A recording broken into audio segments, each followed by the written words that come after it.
here is the Writer's Almanac for Monday, February the 14th, Valentine's Day, 2022. Zelda Sayer of Montgomery, Alabama, 89 years ago, 1920, wrote a letter to her fiancé, Scott Fitzgerald.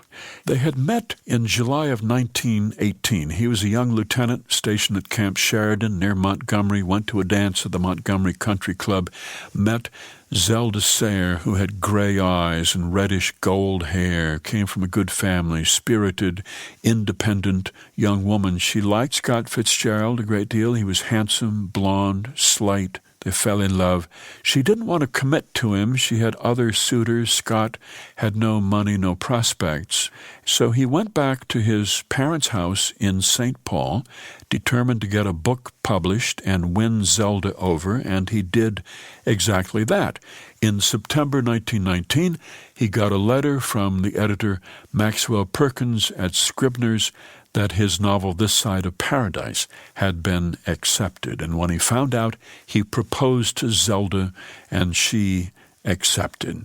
They planned to be married in April 1920, right after the publication of the book. February 1920, Zelda wrote to Scott, "Darling heart, our fairy tale is almost ended, and we're going to marry and live happily ever afterward, just like the princess in her tower who worried you so much and made me so very cross by her constant recurrence. I'm so sorry for all the times I've been mean and hateful, for all the miserable minutes I've caused you when we could have been so happy. You deserve so much. I think our life together will be like these last 4 days, and I do want to marry you, even if you do think I dread it. I wish you hadn't said that. I'm not afraid of anything. To be afraid, a person has either to be a coward or very great and big. I am neither.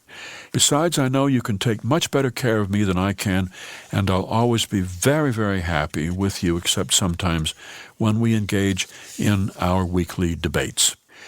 They had a quiet wedding in St. Patrick's in Manhattan. It was a short service. They left for the Biltmore Hotel afterward and became a mythic couple of the jazz age, beautiful and wild, and known by their first names, Scott and Zelda.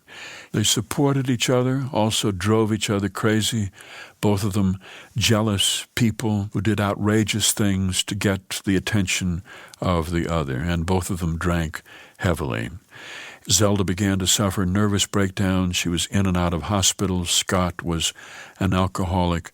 But they stayed together, more or less, until Scott's death in 1940.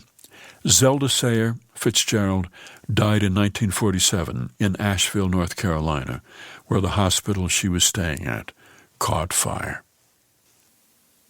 Here's a poem for today by William Butler Yeats, Never Give All the Heart.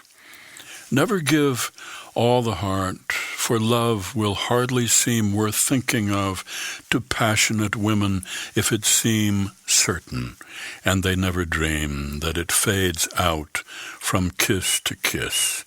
For everything that's lovely is but a brief, dreamy, kind delight.